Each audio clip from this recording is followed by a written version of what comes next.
How are we this morning? I hope you are doing well this Memorial Day weekend.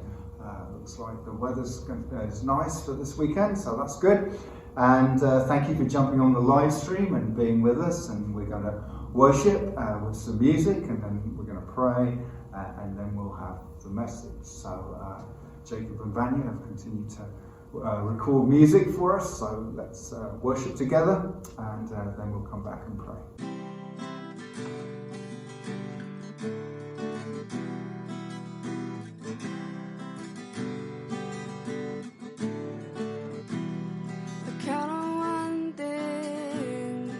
Same God that never fails will not fail me now.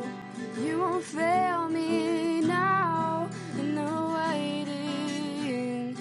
The same God that never late, working all things out.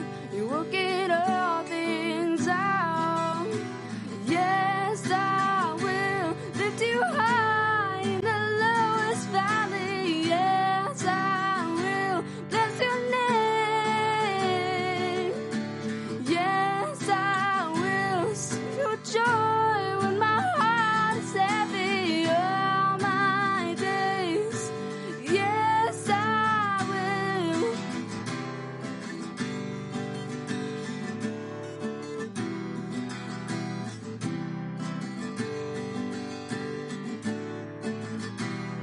I count on one thing. The same God that never fails will not fail me now. You won't fail me now in the waiting. The same God is never late. He's working all things out. He's working all things out. Yes, I will lift you high in the lowest valley. Yes, I will bless your name. Yes, I will sing for joy when my heart is heavy all my days. Yes, I will for all my days.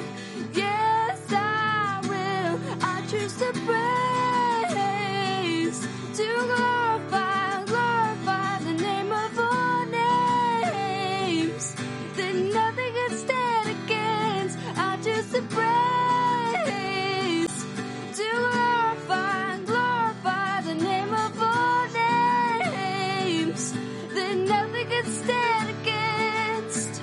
Yes, I will lift you high in the lowest valley.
Father, we thank you and we praise you that you are the sovereign Lord. You are God over all things, and that you rule over all things.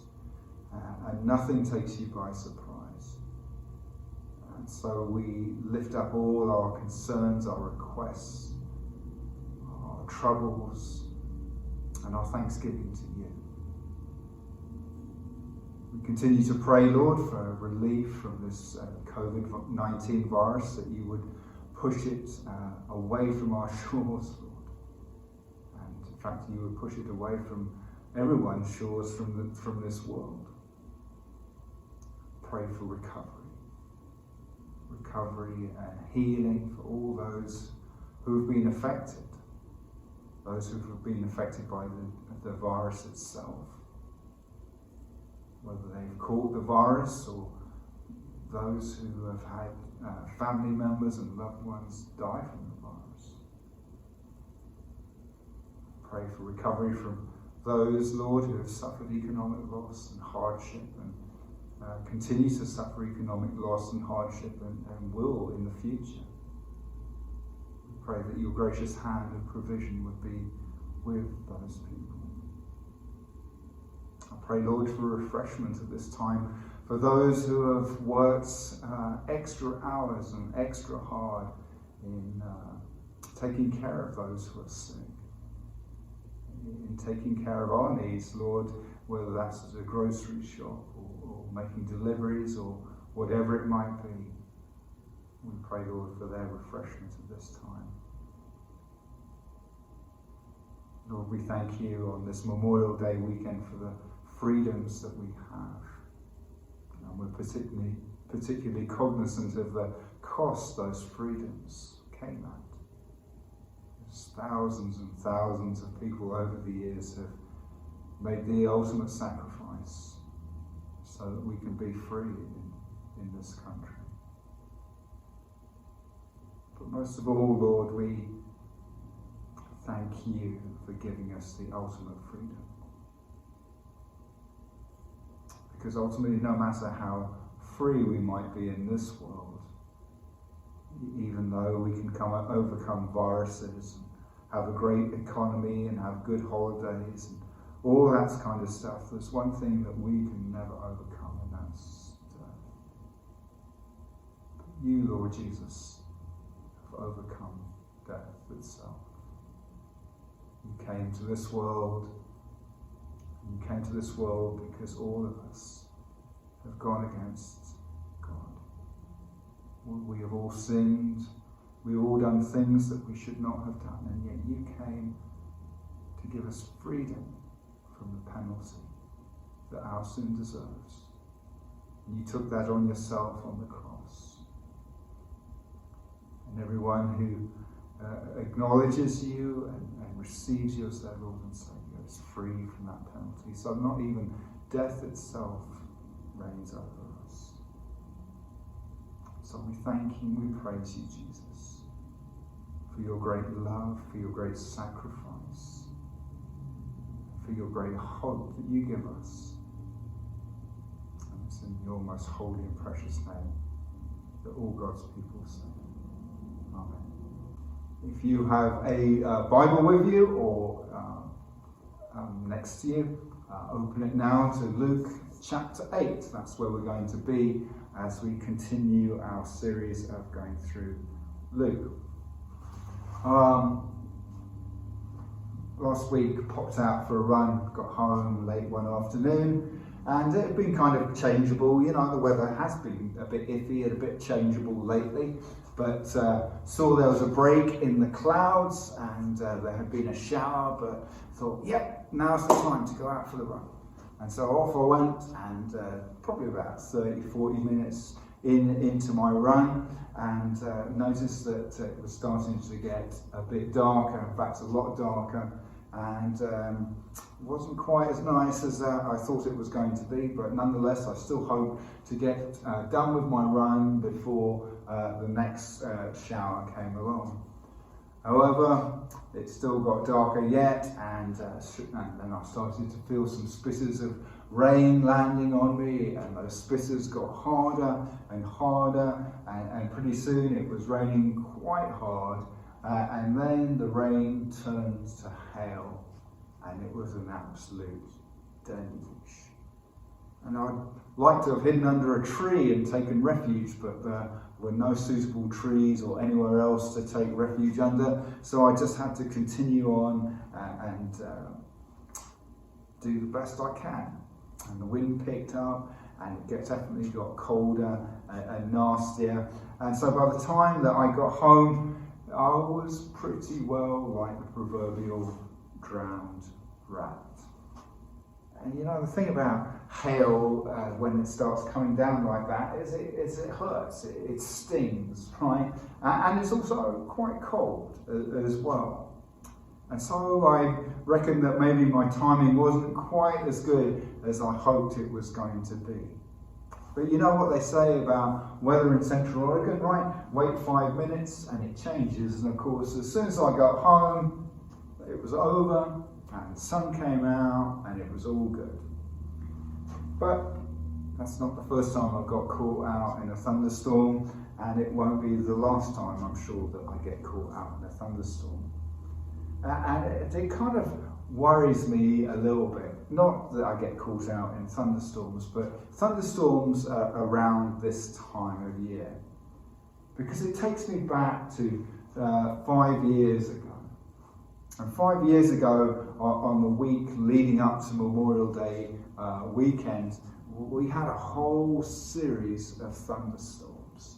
And every thunderstorm came with a deluge of rain and hail. In fact, the ground was completely saturated by the time that we got to the end of the week. And out here, there were massive great puddles all over the place.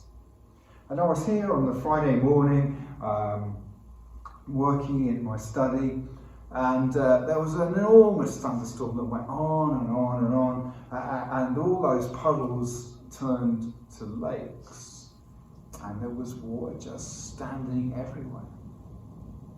And then towards the end of the day, as I was about to leave late afternoon, there was yet another thunderstorm and another deluge of water, and those lakes turned into a river, really. And as I left my study and I came out the door, I kind of had to use some stepping stones almost to make it through to my truck. I was a little concerned when I left the door. But nonetheless, I hoped all would be all right. But I hadn't been home maybe like 40 minutes and the phone rang, and someone had popped into the building to get something from the church, and they said, "Hey Brian, there's water coming in the back door." And so I bombed back down here again to see what was going on and what I could do. And what I found was not only was the water coming in the back door, there was water coming in the other back door. In fact, there was water starting to come in everywhere, all around the building. Because the thing is about this building, right, it's built on a concrete slab. And so the water level had risen above the slab outside, and so where else did it have to go but to run in over the slab on the inside? But what to do, and what to do about it, and who to turn to, because it's like, by this time it's 6 o'clock on a Friday evening of a 3-day weekend.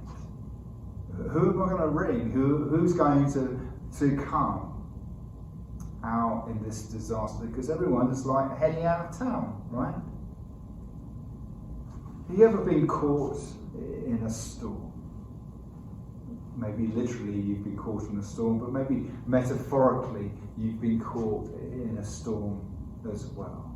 You've been going along, it's all sunshine and warmth, and then suddenly the black clouds rolled in and boom, there you are, you can't keep it out. And you think it's just going to ruin everything.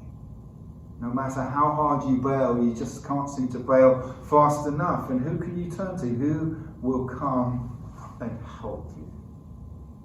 Well, that's a good question, isn't it? And I want to look at some stormy situations this morning. In fact, we're going to look at a couple of stormy situations this morning. And first, the kind of stormy situation that we're going to look at is that these people got into a storm, and they probably thought they would never get into a storm because of the person that they had with them. And the second situation, well, hardly anybody knows that this person's in this stormy situation, and the people that did know that he was out there really didn't care anyway, and they weren't going to come and do anything about it. Well, let's see what I'm talking about, shall we? Or more importantly, let's see what God's Word is talking about. So let's open our Bibles, Luke chapter 8. We're going to read verse 22 through 39. Luke 28, verse 22 through 39.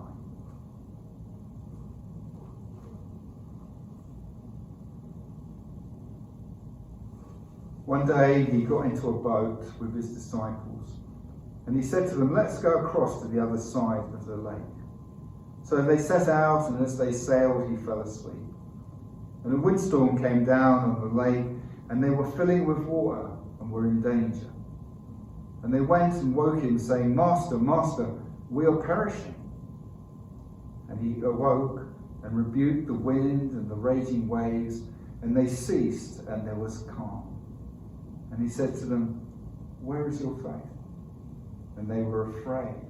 And they marveled, saying to one another, "Who then is this, that he commands even winds and water, that they obey him?" Then they sailed to the country of the Gerasenes, which is opposite Galilee. And when Jesus had stepped out on land, there met him a man from the city who had demons. For a long time he had worn no clothes, and he had not lived in a house but among the tombs. And when he saw Jesus, he cried out and fell down before him and said with a loud voice, "What have you to do with me, Jesus, Son of the Most High God? I beg you, do not torment me." For he had commanded the unclean spirits to come out of the man. For many a time it had seized him. He was kept under guard and bound with chains and shackles, but he would break the bonds and be driven by the demons into the desert. Jesus then asked him, "What is your name?" And he said, "Legion," for many demons had entered him. And they begged him not to command them to depart into the abyss. Now a large herd of pigs was feeding there on the hillside, and they begged him to let them enter these. So he gave them permission. Then the demons came out of the man and entered the pigs, and the herd rushed down the steep bank into the lake and were drowned. When the herdsmen saw what had happened, they fled and told it in the city and in the country. Then people went out to see what had happened, and they came to Jesus and found the man from whom the demons had gone, sitting at the feet of Jesus, clothed and in his right mind. And they were afraid. And those who had seen it told them how the demon-possessed man had been healed. Then all the people of the surrounding country of the Gerasenes asked him to depart from them, for they were seized with great fear. So he got into the boat and returned. The man from whom the demons had gone begged that he might be with him. But Jesus sent him away, saying, "Return to your home and declare how much God has done for you." And he went away, proclaiming throughout the whole city how much Jesus had done for him. When I was a kid, I used to like going to my grand's because she lived in a big house, and this big old house, it was an old house too, it was full of old stuff. It was slightly scary, but one of the old things that she had that I particularly liked was that she had a scale, a big scale. Now, I don't mean like one of those scales that has the dial on the front, you know, and the bowl on the top, and you put your ingredients on, and the dial tells you how much it weighs. I mean a proper scale, like a statue of justice kind of a scale that's a balance, right? And on the one side, you've got this bowl that you put your ingredients in, and the other side, you know, hangs a chain, and there's this plate, and you get to put different weights on there. There was a whole series of brass weights that you put in there, and you knew how much something weighed when it kind of balance, right? Of course, you have to do a little maths to work out how much weight you put in there and how many weights you'd use, but that was all part of the fun of the thing. Maybe not as quick, as efficient as the scales that we have today, but nonetheless, it worked. And the passage we read is kind of like a scale, if you like. And what is being weighed? Well, faith is being weighed, and it's being weighed to see how much it takes to tip the balance from when we kind of have faith to when we don't have faith. How much of a storm does it take in our lives before fear takes over our faith? And we all go through storms. We've maybe all been through storms. We will all go through storms. Maybe you're going through a storm right now. I guess we're all going through a storm right now. And the question is, how is the balance of my faith holding up? How is the balance of your faith holding up when you go through a storm? Because that's kind of what this story is all about. 4 different people, groups of people, being weighed by the storms that occur to them. And we're going to kind of unpack that as we go along. And the question is, where is their tipping point? How much of a storm does it take before fear outweighs faith? Kind of what I'm going to talk about this morning is fearful faith. And we can have fearful faith or fearful faith. And there's a big difference. And the question for us is, which one do you have? Which one do I have? Well, I hope you think that's a good question, because we're going to jump in. And 4 different kinds, if you like. And the first is the fear of adversity. So Jesus gets in a boat and he wants to go across to the other side. And his disciples get in too. And of course, some of those disciples are seasoned fishermen. They spent their lives out on the sea. They know a thing or two about the water. And Jesus, as he gets in the boat, he is completely knackered and he falls asleep.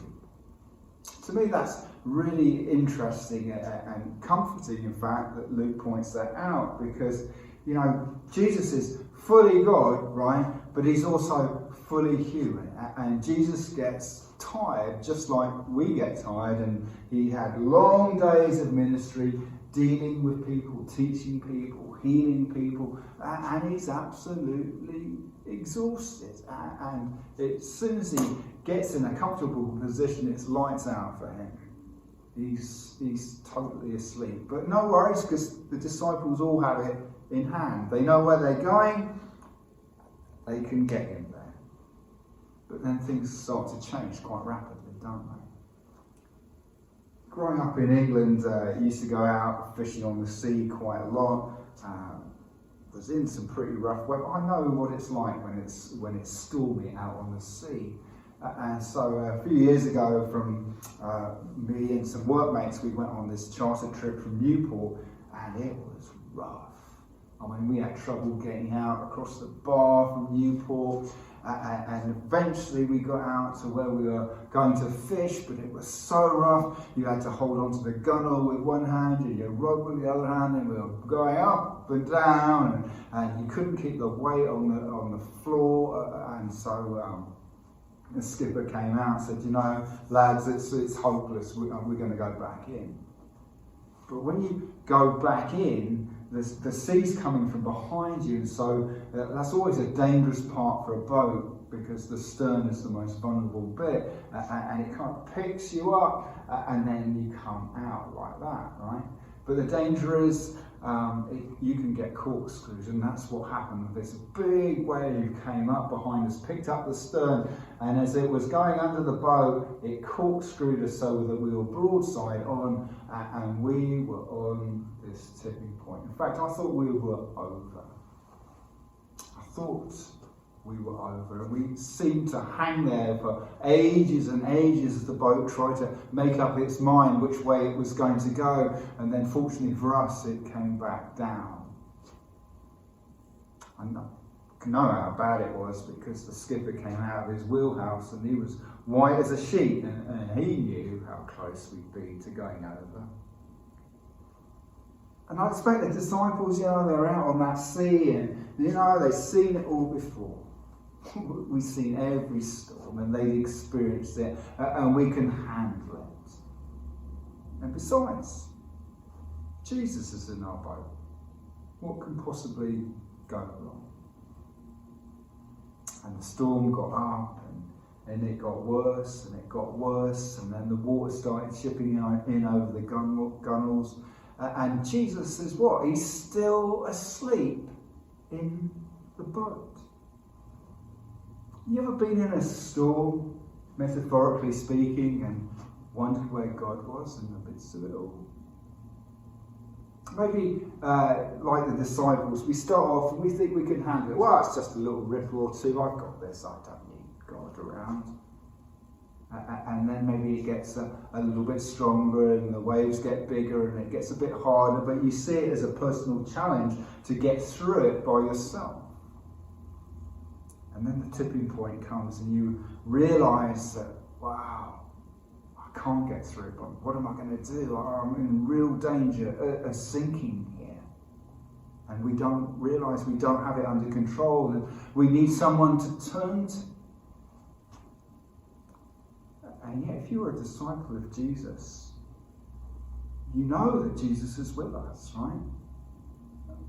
And we expect God to do something about the storm that we're in. Except sometimes it can seem just like he's asleep. And the silence. If you've been one of Jesus' disciples in that boat, at what point would you have woken Jesus up?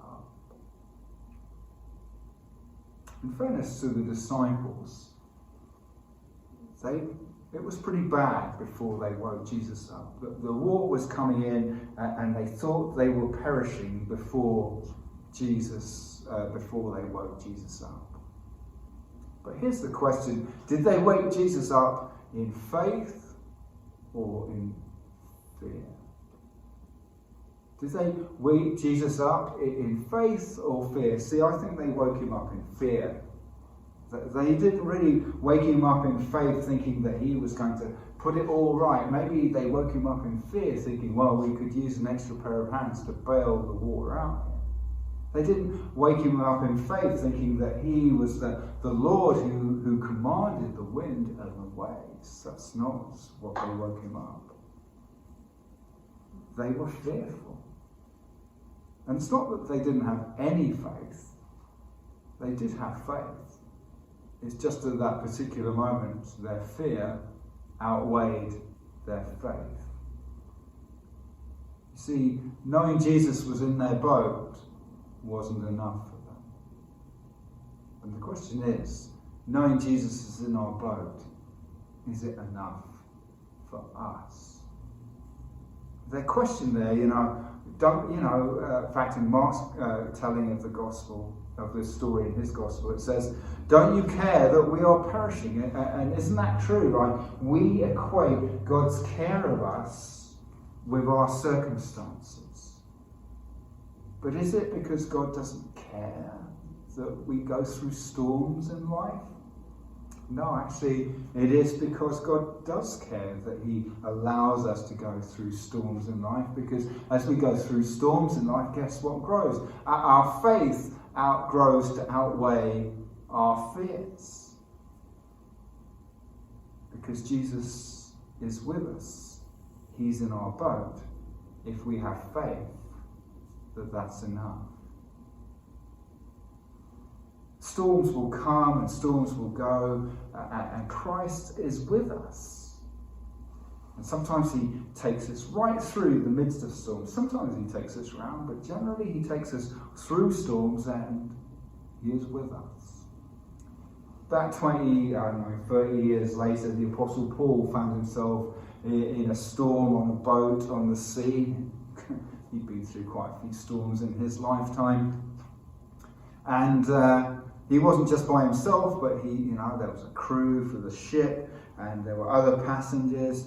and they've been in this storm for many, many days now. And in fact, Paul had warned them not to put to sea at all, because he knew a few things about travelling on the sea, but nonetheless they disregarded him, and everyone around him was very fearful. They didn't think they were going to make it. And Paul told them, "This very night there stood before me an angel of the God to whom I belong and whom I worship, and he said, 'Do not be afraid, Paul. You must stand before Caesar. Behold, God has granted you all those who sail with you.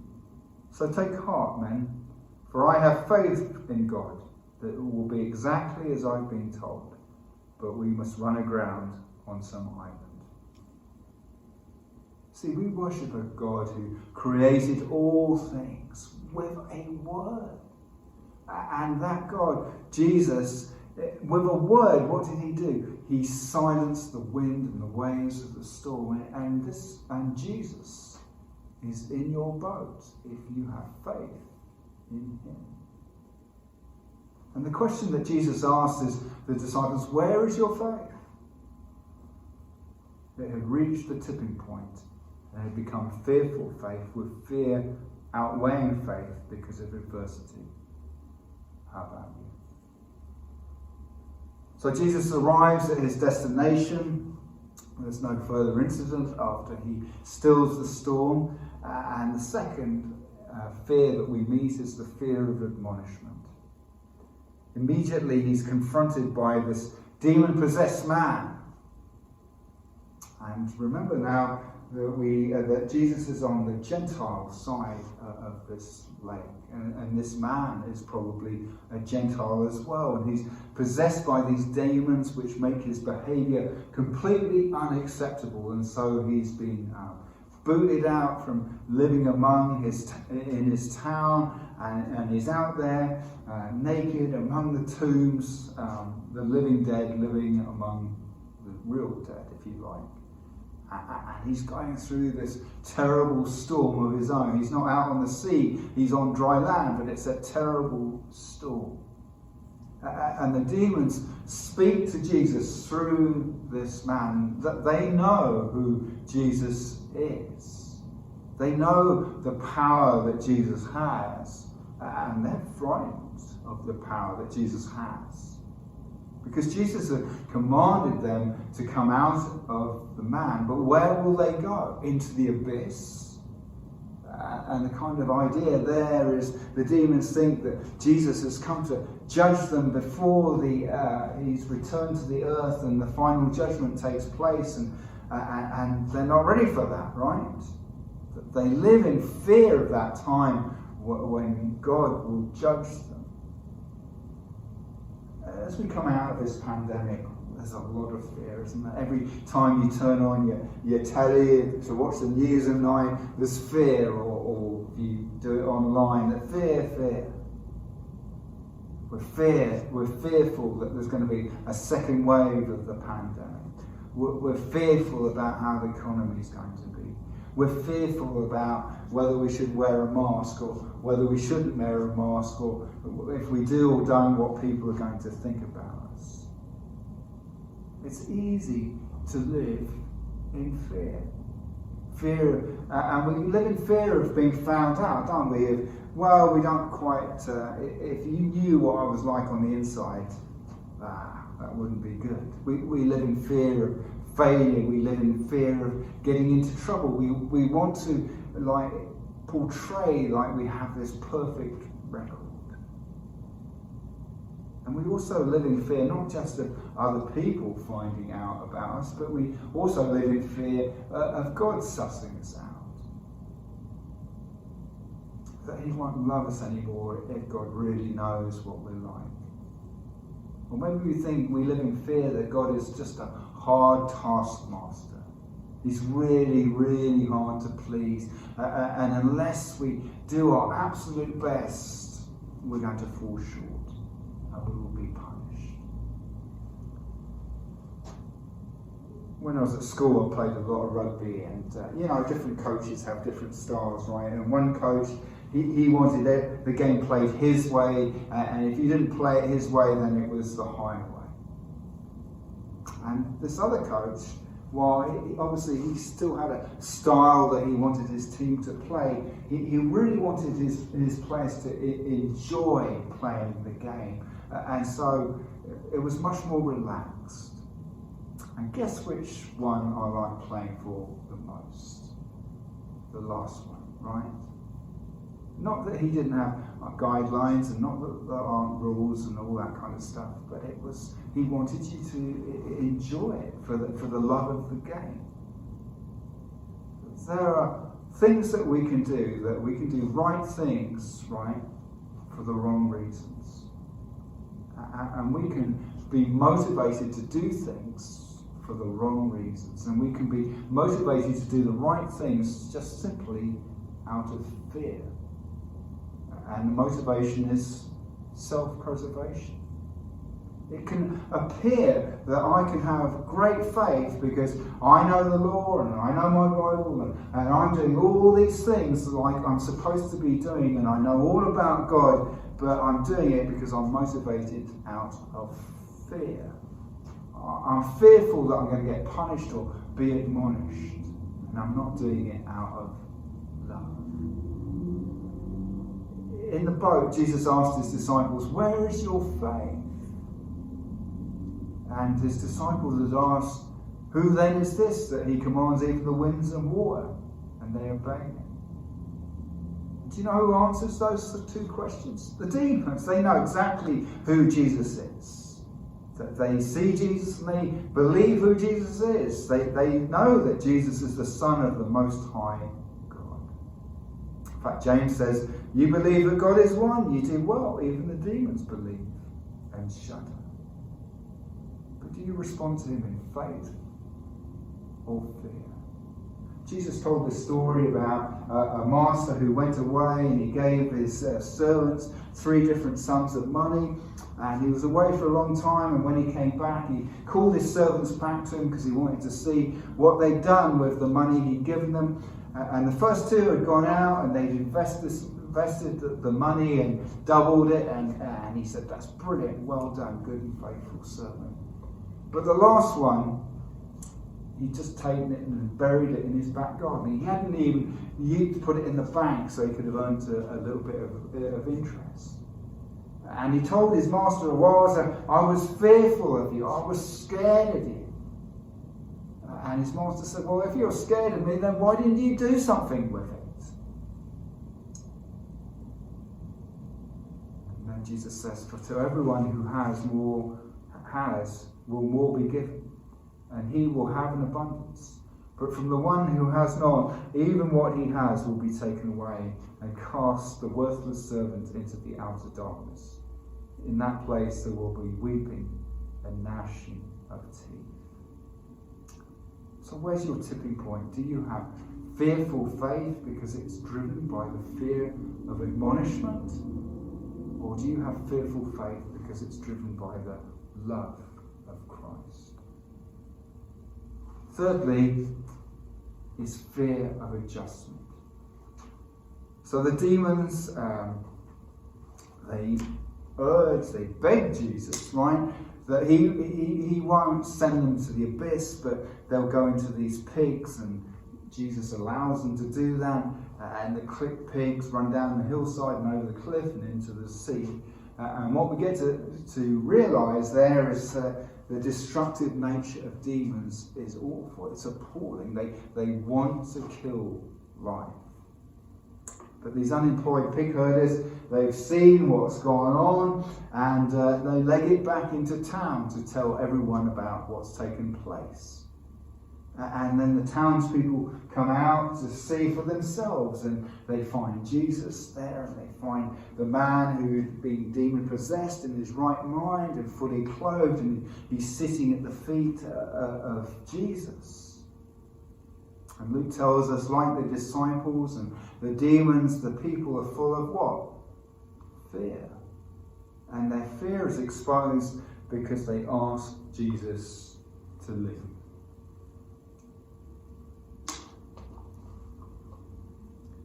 Three months ago, before this whole COVID thing kicked off.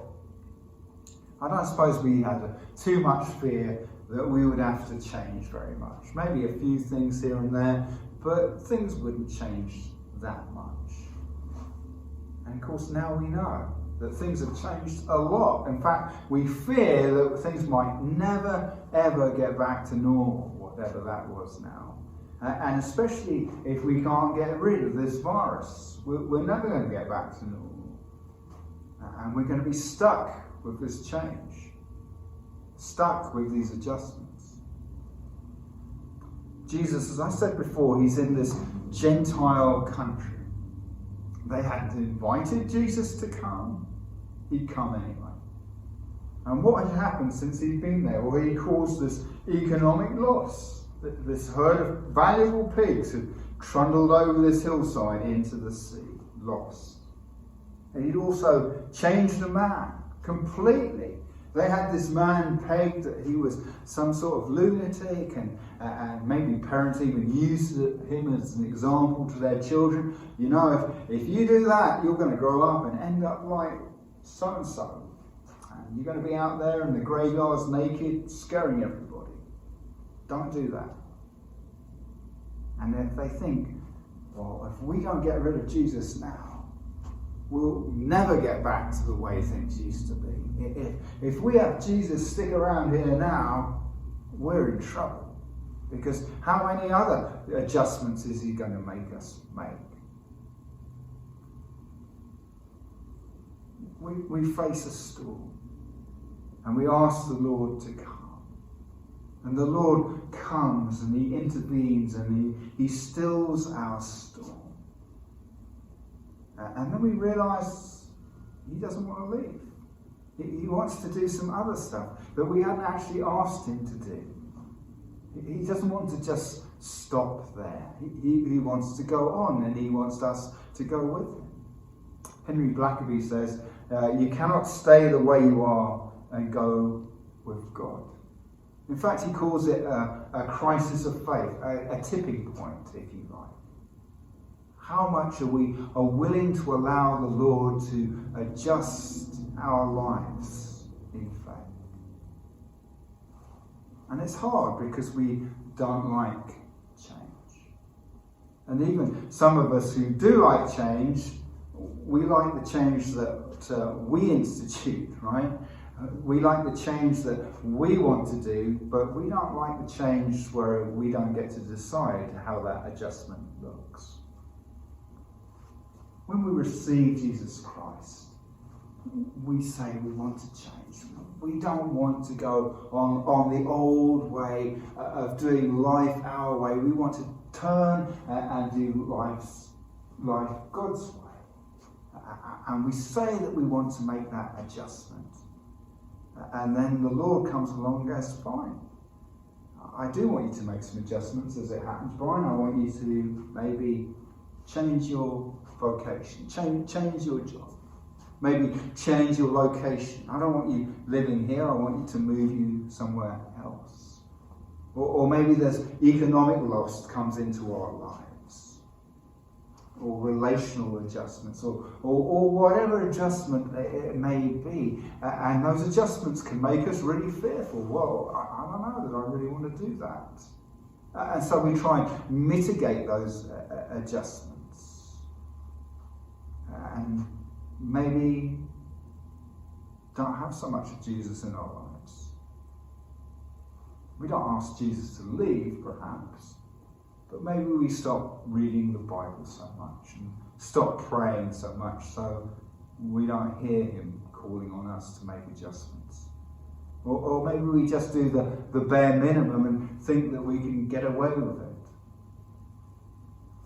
One time this rich young man came to Jesus and he asked Jesus about what he needed to do to inherit eternal life. And Jesus said, well, you know the commandments, do those.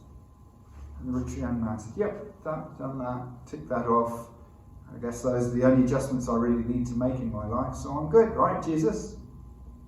And it says that Jesus, looking at him, loved him and said to him, you lack one thing, go, sell all that you have and give to the poor, and you will have treasure in heaven. And come follow me. Disheartened by the saying, he went away sorrowful, for he had great possessions. See, that man reached his tipping point. He got to a place where he didn't want to make the adjustment that Jesus wanted him to make. The people in that area, they got to the tipping point where they didn't want Jesus around, so they would have to make any more adjustments to him. They had fearful faith. Because the fear of the adjustment that Jesus was calling them to make outweighed any faith that they had. The faith that they needed to go with Jesus. And so we've seen the tipping point to go in the favour of fear in these three first instances where adversity, admonishment and adjustment outweigh faith. But here comes the last one. And perhaps the unlikeliest one, where we see faith in authority. Remember, this man is a Gentile man. He didn't know anything about Jesus. He didn't know anything about Judaism. And he looks around and he wants to go with Jesus, right? Because he sees his own townspeople and what they've done to him and how much they care for him, which is not much because they care more about pigs than they do people. And yet Jesus won't let him. In fact, he tells the man to go home, doesn't he? It's kind of ironic, right? The first three requests that Jesus received, which were made out of fear, he agrees to and he acquiesces to their requests. But this fourth request, which is actually made out of faith, he denies and tells the chap to go back to his hometown and tell people what God has done for him. And what does the man do? Well, he goes back and he tells people what Jesus has done for him. You see, obviously he's put the two together and he's realised that Jesus is God. In fact, he's the first commissioned missionary in the New Testament.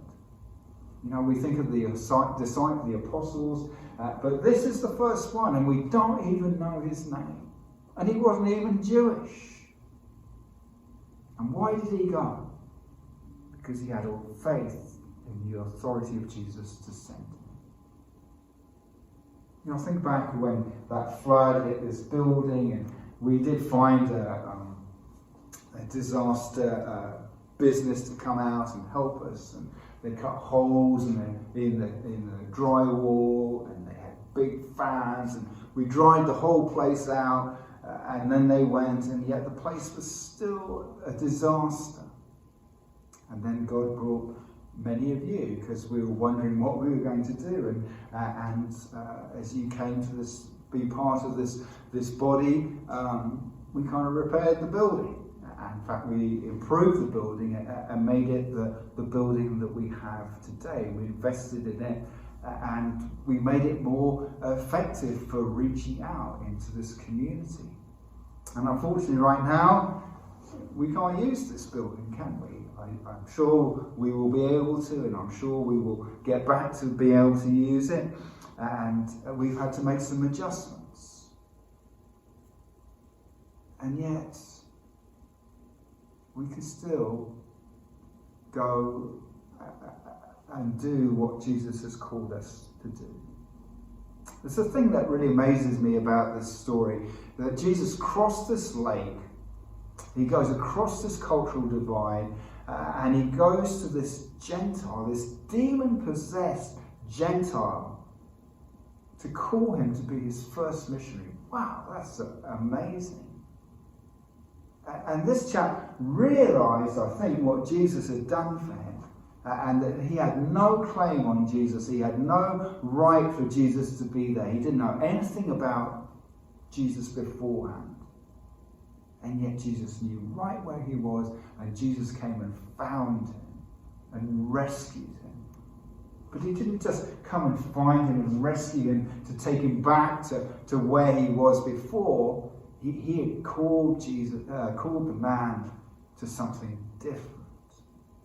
And this man looked at Jesus' authority that he's shown when he cast the demons out of him. And even though he wanted to go with Jesus, he went. And you think about it, he had no real great idea of who Jesus is. You know, he couldn't give you a Christological explanation of who Jesus is. He hadn't been to a seminar on evangelism. He hadn't been even to a conference on how to share your faith. And yet, he went. We're not told how effective he was. It doesn't really matter, does it? Because he went and told people what Jesus had done for him. Because his faith outweighed everything else. And we can look around and we can be fearful of things that are going on, and fearful that we don't have a place to meet right this moment, and we will get back to that, I'm sure, like I said, but we have faith, and that outtips everything else, and when we have faith and authority, Jesus sends us out to tell people what God has done for us. So what would stop us from doing that? Well, fear, right? But fear of what? Because we know that Jesus is who he says he is. Jesus has command of all things, and that he is with us through every storm. After Jesus' death, his disciples were huddled in a room, and this big storm, right, had come into them, even though Jesus had warned about them about it. And then Jesus himself appears in this room, and they were what? Fearful. But it says then he opened their minds to understand the scriptures and said to them, "Thus it is written that the Christ should suffer and on the third day rise from the dead, and that repentance for forgiveness of sins should be proclaimed in his name to all nations, beginning from Jerusalem. You are witnesses of these things." And that's what they did, because like the man, they had fearful faith. In other words, their faith outweighed their fear because of the authority of Jesus who sent them. How about you this morning? Do you have fearful faith because your faith is found in the authority of Jesus? So we're all going to find ourselves in storms from time to time, and some of them will last a long time and some of them maybe a shorter time, but during those times we can really wonder where God is in the midst of it all, and they can test us. But what they show us is whether we have fearful faith or fearful faith. Where is your tipping point? Well, I'm going to pray now as we close, and maybe you want to consider some things as we pray about where the tipping point of your faith lies. Father, we thank you and we praise you again that you are with us. If we have placed our faith in you, Jesus, no matter where we are, no matter what we go through, you are with us. No matter what things might look like on the outside, you are with us. And Jesus, I pray that if there's anyone watching this who has not put their faith in you, maybe they're facing a storm right now, and they're looking for someone to come and be with them, I pray that they would turn to you right now, Jesus, and you will come. It doesn't matter where they live or what they've believed or what they've done, you will come if they turn in faith to you. And for those, Lord, of us who have been in storms, we pray, Lord, that we will remember that you are with us, that we wouldn't let our fears outweigh our faith. And that we do have faith in you, Lord, and we want to do what you call us to do, not out of fear, but out of our love for you. Not out of fear of being punished, but because we love you so much. And we want to do what's good and what pleases you and honours you. Even, Lord, when it means that we have to make adjustments in our lives and change things, perhaps that cause us fear. Lord, that we would step out in faith. because you have the authority to send us wherever you will. And we go in faith, recognizing your authority. We thank you and we praise you, Jesus, in your most holy and precious name. Amen. Well, thank you for watching the live stream.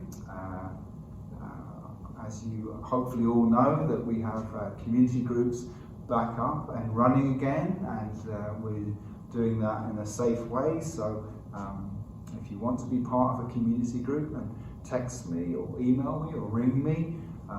If you have other concerns or needs or whatever it is that you need, again, feel free to give me a call or text me or ring me. I will definitely be keeping you posted about our plans for coming back to worship and what that will look like. We're still kind of working on it, you know. It's seems like the goalposts keep changing every week. So, but obviously we will be back here as soon as we can. So in the meantime, have a wonderful rest of the weekend and a great week, and hopefully you'll be here next Sunday. All right.